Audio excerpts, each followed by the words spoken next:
العلم هو النور الهادي والمفتاح لكل الخير من يريد الله به خيرا. بسم اللہ الرحمن الرحیم الحمد للہ رب العالمین والصلاة والسلام علی رسولہ الکریم اما بعد. باب زکوٰۃ الاموال کی اگلی عبارت ملاحظہ فرمائیں. مصنف علیہ الرحمہ فرماتے ہیں وجاز دفع القیم فی الزکوٰۃ والکفارۃ والعشر والنذر. فرمایا جائز ہے قیمتوں کا دینا. وجاز دفع القیم، جائز ہے قیمتوں کا دینا. فی الزکوٰۃ، زکوٰۃ، والکفارۃ، کفارہ، والعشر، عشر، والنذر، اور نذر میں. زکوٰۃ، کفارہ، عشر اور نذر میں قیمتوں کا دینا جائز ہے. عزیز طلباء کرام، عبارت کے اس ٹکڑے میں مصنف علیہ الرحمہ ایک ذہن میں پیدا ہونے والے سوال کا جواب دے رہے ہیں. سوال یہ پیدا ہو سکتا تھا کہ پیچھے عبارتوں میں جانوروں کی جو زکوٰۃ کا حکم بیان کیا گیا، جو وجوب زکوٰۃ کے مسائل بیان کیے گئے کہ اتنے جانوروں میں زکوٰۃ لازم ہوگی، تو کیا اگر کوئی شخص ان جانوروں کے بجائے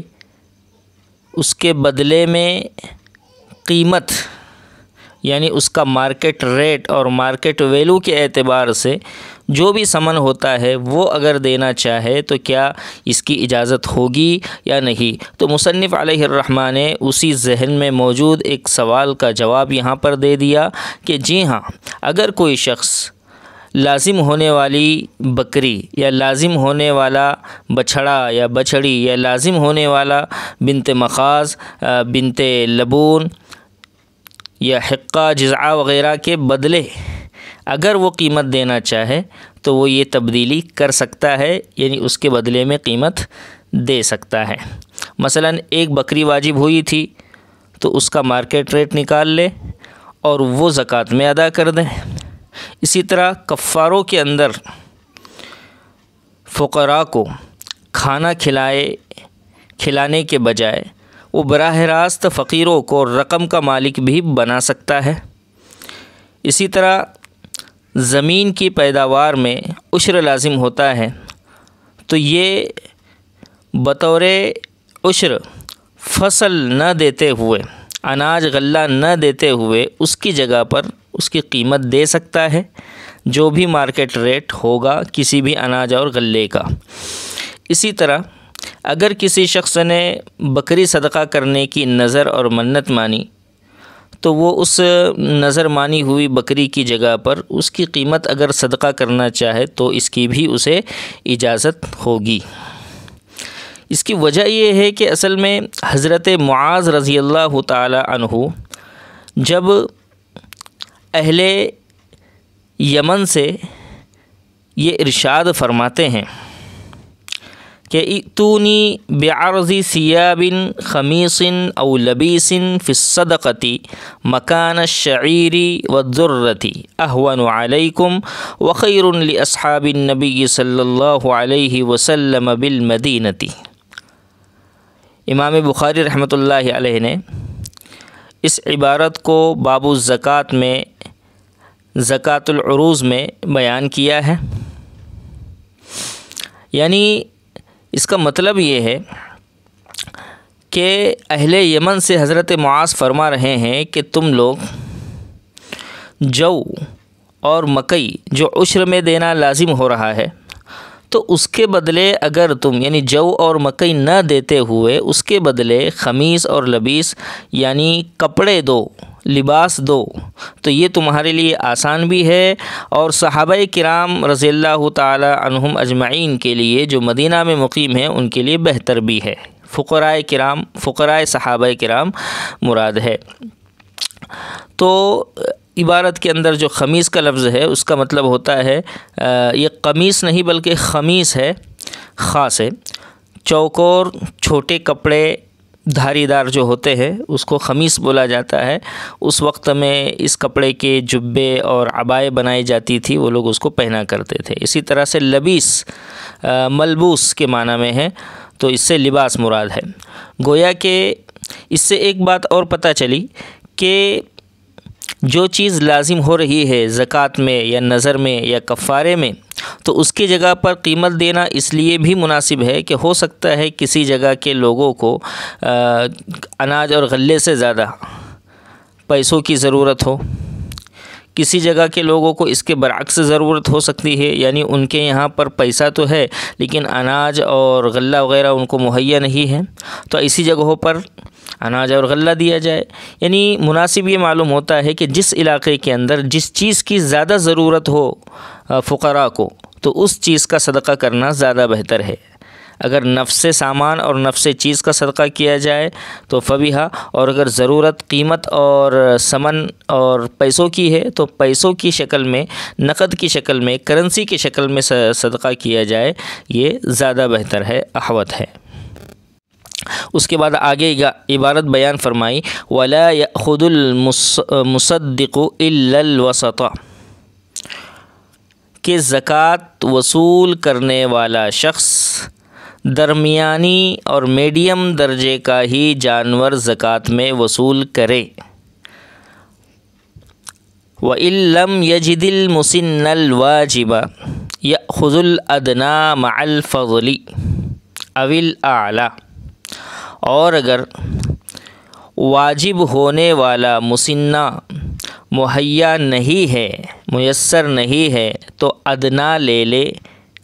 اضافے کے ساتھ، مع الفضلی اضافے کے ساتھ، اول اعلیٰ یا اونچے درجے کا لے لے، وَيَرُدُّ الْفَضْلَ، اور جو زائد قیمت ہوتی ہے وہ واپس کر دے۔ اس عبارت میں مصنف علیہ الرحمہ یہ مسئلہ بیان کر رہے ہیں کہ جس شخص کو زکوٰۃ کی وصولیابی پر بھیجا جاتا ہے تو اس شخص کو بھی چاہیے کہ وہ مالک جانور سے، یعنی جانوروں کا جو مالک ہے، جو مزکی ہے، تو اس مزکی شخص سے وہ درمیانی اور میڈیم درجے کی چیز لے، میڈیم درجے کا جانور لے، بہت زیادہ بہتر اور عمدہ بھی نہ لے اور بہت زیادہ کمتر بھی نہ لے، اس لیے کہ بہت زیادہ عمدہ اور بڑھیا جانور اگر وہ وصول کرے گا تو اس میں مالک کا نقصان ہے، اور بہت زیادہ کمتر درجے کا جانور اگر وہ وصول کرے گا تو اس میں حاکم وقت، امیر المؤمنین یا بادشاہ وقت کا یا جو مصارف ہوتے ہیں جہاں پر یہ صرف کرنا ہے ان کا نقصان ہوگا۔ اس لیے دونوں جانب کی رعایت کی جائے گی، جانبین کی رعایت میں کوئی اوسط درجے کا جانور وصول کیا جائے گا، اس لیے کہ اس کی دلیل بھی اسی حضرت معاذ رضی اللہ تعالیٰ عنہ والی حدیث میں ہے کہ آپ علیہ الصلاۃ والسلام نے اہل یمن کی طرف ان کو بھیجا تو یہ بھی نصیحت کی تھی کہ توقع کرائم اموالہم، مسلم شریف میں اس کو بیان کیا گیا کہ لوگوں سے جب تم زکوٰۃ وصول کرو تو بہت زیادہ عمدہ اور بڑھیا مالوں کو لینے سے بچنا۔ اسی طرح ایک اور حدیث ہے، اسی طرح معجم طبرانی کے حوالے سے ایک اور حدیث ہے جس کے اندر بھی اس بات کی صراحت کی گئی ہے کہ زکوٰۃ کے اندر بہت زیادہ مریض، لاغر اور مریل کمزور جانور کو نہ وصول کیا جائے، اسی طرح سے بہت زیادہ عمدہ جانور کو بھی وصول نہ کیا جائے۔ اس میں الفاظ ہے وَلَكِن مِّن أَوْسَطِ أَمْوَالِكُمْ، لیکن جو درمیانی درجے کے مال ہوتے ہیں اس میں سے زکوٰۃ میں وصول کیا جائے۔ لیکن کبھی ایسا بھی ہو سکتا ہے کہ کسی شخص کے پاس میں صرف اعلیٰ ہی درجے کے جانور ہے یا پھر صرف ادنا ہی درجے کے جانور ہے، یعنی میڈیم جانور ان کے پاس نہیں ہے، تو اب کیا کیا جائے؟ تو اس کی شکل بھی مصنف علیہ الرحمہ نے عبارت کے اندر بیان فرمائی کہ اگر صرف اعلیٰ درجے کا جانور ہے تو اس صورت میں وہ اعلیٰ درجے کا جانور لے لے، یعنی جو زکوٰۃ وصول کرنے والا شخص ہے، اور درمیانی درجے کی قیمت لگا کے جو زائد قیمت ہوتی ہے، جو اضافہ ہوتا ہے، وہ مالک کو واپس کر دے۔ اور دوسری صورت یہ ہے کہ اس کے پاس ادنا جانور ہے، اعلیٰ جانور نہیں ہے، تو ایسی صورت میں ادنا جانور زکوٰۃ میں لے لے اور میڈیم جانور کے اعتبار سے جو قیمت ہو سکتی تھی زائد قیمت وہ بھی اس سے وصول کر لے۔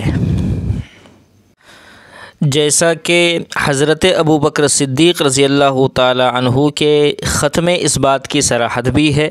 کہ اگر کسی شخص کے پاس بنت مخاض موجود تھی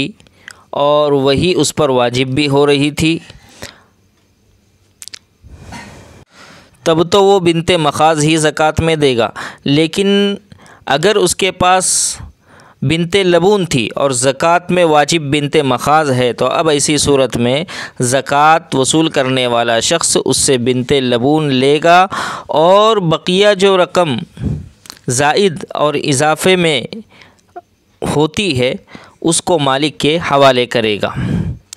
اب حضرت ابو بکر صدیق رضی اللہ تعالی عنہ کے خط میں 20 درہم یا 2 بکری مالک کے حوالے کرنے کی بات کہی گئی ہے، لیکن وہ اس زمانے کے اعتبار سے ہے اور آج کے زمانے میں مارکیٹ ریٹ جو بھی ہوگا وہ معلوم کر کے اس کو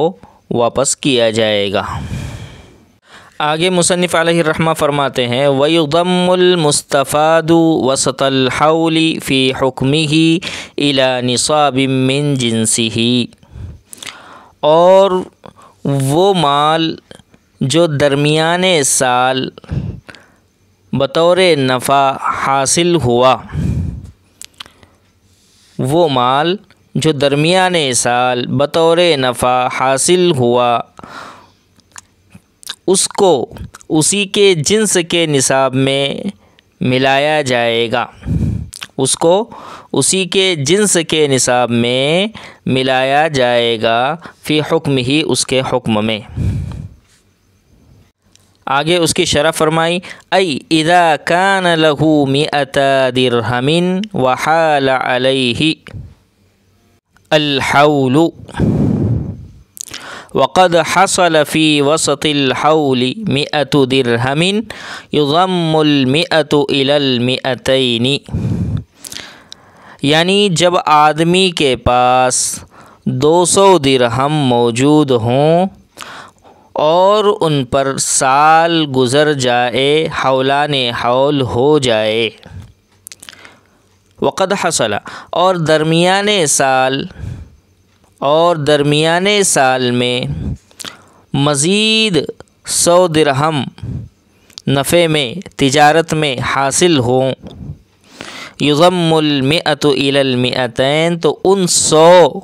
نفع میں حاصل ہونے والے درہموں کو 200 درہموں میں ملایا جائے گا۔ وقولہ فی حکمہ، اور ماتن کا قول فی حکمہ، اس کا مطلب ہے ای فی حکم المستفاد، یعنی زکوٰۃ کا واجب ہونا مراد ہے، یعنی جو مال مستفاد ہوا درمیانے سال میں، یعنی نفع میں تجارت میں جو مال آیا، اس کا حکم یہ ہوگا کہ پہلے والے مال میں اس کو ملا کر اس پر بھی زکوٰۃ کا حکم لگایا جائے گا۔ تو حکم مستفاد سے مراد وجوب زکوٰۃ کا حکم ہے، یعنی مطلب کیا؟ یعتبر فی المستفاد الحول الذی مر علی الاصل، یعنی مال مستفاد میں اصل پر گزرنے والے سال کا اعتبار کر لیا جائے گا۔ وَيُمْكِنُ أَن يَرْجِعَ ضَمِيرُ حُكْمِهِ إِلَى الْحَوْلِ، اور یہ بھی ممکن ہے کہ حکم ہی کی ضمیر یہ حول کی طرف لوٹائی جائے، یعنی حکم ہی کی ضمیر کو حول کی طرف بھی لوٹایا جا سکتا ہے۔ عزیز طلباء کرام، مصنف علیہ الرحمہ اس عبارت میں یہ فرما رہے ہیں، شرح فرماتے ہیں کہ اگر کسی شخص کے پاس نصاب کے بقدر مال ہے، مثال اس کی دی گئی ہے کتاب میں، مثلاً 200 درہم اس کے پاس پہلے سے موجود تھے، وہ صاحب نصاب تھا، اب درمیانے سال میں اسے مزید مال حاصل ہوا نفع میں، تجارت میں، خرید و فروخت میں، جس کو مال مستفاد کے نام سے تعبیر کیا گیا۔ تو اس مال مستفاد کی دو صورتیں ہو سکتی ہے۔ ایک صورت تو یہ کہ وہ مال مستفاد اصل نصاب کے جنس سے ہو۔ اصل نصاب کے جنس کا مطلب یہ ہے جس کو مصنف علیہ الرحمٰ نے الی نصاب من جنسہ کے الفاظ سے تعبیر کیا۔ مثلا ایک شخص کے پاس گایوں کا یا اونٹوں کا یا بھینسوں کا یا بکریوں کا ایک متعین نصاب تھا پہلے سے، یعنی جیسے بکریاں 40 تھیں یا پھر گائیں 30 تھی یا اونٹ 5 تھے جو کم از کم نصاب کی مقدار ہوتی ہے۔ پھر اس کے بعد 6 ماہ گزرنے کے بعد کچھ اور اونٹ اسے ملے، کچھ اور گائیں یا بھینسیں یا کچھ اور بکریاں اسے ملی، تو اب دوران سال یعنی 6 مہینے گزرنے کے بعد جو مال اسے حاصل ہوا تو وہ مال مستفاد ہوگا اور اصل نصاب کے جنس سے ہوگا۔ مثلا پہلے سے نصاب کے بقدر مال تھا اونٹوں کی شکل میں، اور اب درمیانے سال میں اضافہ ہوا اونٹوں میں، تو یہ اسی پہلے والے نصاب کے جنس سے ہے۔ تو اب اس پہلی صورت میں یعنی مال مستفاد یہ اصل نصاب کے جنس سے ہو تو ایسی صورت میں اس مال مستفاد کو اصل نصاب میں شامل کر کے پورے مال پر زکوٰۃ ادا کی جائے گی، پورے مال کی زکوٰۃ نکالی جائے گی۔ لیکن دوسری صورت یہ ہو سکتی ہے کہ مال مستفاد اصل نصاب کے جنس کے خلاف ہو۔ مثلا کسی شخص کے پاس گایوں کا نصاب تھا پہلے سے موجود، اور دوران سال مال مستفاد یعنی اس کے مال مستفاد کے جنس کے خلاف اسے مال حاصل ہوا۔ مثلا پہلے سے گایوں کا نصاب تھا اور اب درمیانے سال میں اس کو بکریاں نفع میں حاصل ہوئی، تو ایسی صورت میں بالاتفاق مال مستفاد کو اصل جنس کے ساتھ نہیں ملائیں گے، بلکہ صرف اصل نصاب کی زکوٰۃ واجب ہوگی۔ یعنی گایوں کا نصاب پہلے سے موجود تھا تو صرف اسی کی زکوٰۃ لازم ہوگی، اور مال مستفاد یعنی درمیانے سال جو بکریاں اسے ملی ہے تو اب ان کا مستقل نصاب شمار کیا جائے گا اور حولان حول کا انتظار کیا جائے گا۔ اب آئندہ جب سال پورا ہوگا ان بکریوں پر اور وہ نصاب کے بقدر پہنچیں گی، نصاب کو پہنچیں گی، تو اب ایسی صورت میں ان میں زکوٰۃ لازم ہوگی ورنہ نہیں۔ محترم عزیز طلباء کرام، پھر اس کے بعد وَيُضَمُّ الْمُسْتَفَادُ وَسْطَ الْحَوْلِ فِي حُكْمِهِ إِلَى نِصَابٍ مِّن جِنسِهِ، یہ متن کی عبارت تھی۔ اس عبارت کی شرح کرتے ہوئے مصنف علیہ الرحمٰ نے اَيْ إِذَا كَانَ لَهُ مِئَةَ دِرْهَمٍ، اس عبارت کے اندر ایک مثال سمجھائی ہے کہ اس متن کو سمجھانے کے لیے یہ مثال اس طرح سے ہے کہ ایک شخص کے پاس 200 درہم تھے مثال کے طور پہ، اور ان 200 درہموں پر حولان حول ہو گیا یعنی سال گزر گیا، اور درمیانے سال میں اسے مزید 100 درہم حاصل ہو گئے جس کو ہم نے مال مستفاد سے سمجھا تعبیر کیا۔ اب خواہ وہ مال مستفاد کسی بھی سبب سے حاصل ہوا ہو تو اس کو 200 میں ملا دیں گے۔ پھر اس کے بعد حکم مستفاد کی شرح فرماتے ہوئے اس کا مطلب بیان کیا کہ حکم مستفاد سے مراد وجوب زکوٰۃ ہے۔ پتہ چلا کہ جو 100 درہم بعد میں اسے حاصل ہوئے تھے اس میں گرچہ ابھی حولان حول حقیقتاً نہیں ہوا تھا، لیکن 200 جو اصل نصاب پہلے سے موجود تھا تو اس پر چونکہ حولان حول ہو چکا تھا تو حکماً یہ 100 درہم جو بعد میں ملے ان پر بھی حولان حول کا حکم لگایا جائے گا۔ طلباء کرام، چونکہ آپ جانتے ہیں کہ مصنف علیہ الرحمٰ یہ حرفاً مولا ہے، ماہر فنون ہے، تو آپ اپنے درس کے درمیان، شرح کے درمیان کبھی نحوی بحث چھیڑتے ہیں، کبھی صرفی بحث چھیڑتے ہیں، کبھی لغت پر کلام کرتے ہیں اور کہیں پر حدیث بیان کرتے ہیں۔ بہرحال تو یہاں پر انہوں نے اسی اعتبار سے اپنی تقریر اور تشریح کرتے ہوئے ماتن کے لفظ حکم ہی کے اندر جو ہا ضمیر ہے اس کا مرجع کیا ہے تو اس کے احتمالات بتلائے ہیں۔ تو ایک احتمال اس کا یہ بیان کیا گیا ہے کہ یہ جو ضمیر ہے یہ مستفاد کی طرف راجع ہے۔ اب یہ الگ بات ہے کہ ضمیر کا مرجع اس سے پہلے ہوتا ہے، متصل ہوتا ہے، لیکن یہاں پر المستفاد کا جو لفظ ہے یہ اس سے ذرا بعید ہے، لیکن اس کے باوجود بھی ہا ضمیر مستفاد کی طرف لوٹائی جا سکتی ہے۔ اور ایک دوسرا قول یہ بیان کیا کہ حولن کی طرف بھی اس ضمیر کو لوٹایا جا سکتا ہے۔ اس کا مطلب یہ ہوگا کہ جو مال درمیانے سال میں حاصل ہوا اس کو حول کے حکم میں جنس نصاب کے ساتھ ملا دیا جائے گا، اور حول کا حکم بھی زکوٰۃ ہے، نتیجہ دونوں کا ایک ہی نکلتا ہے، حاصل ایک ہی ہوتا ہے۔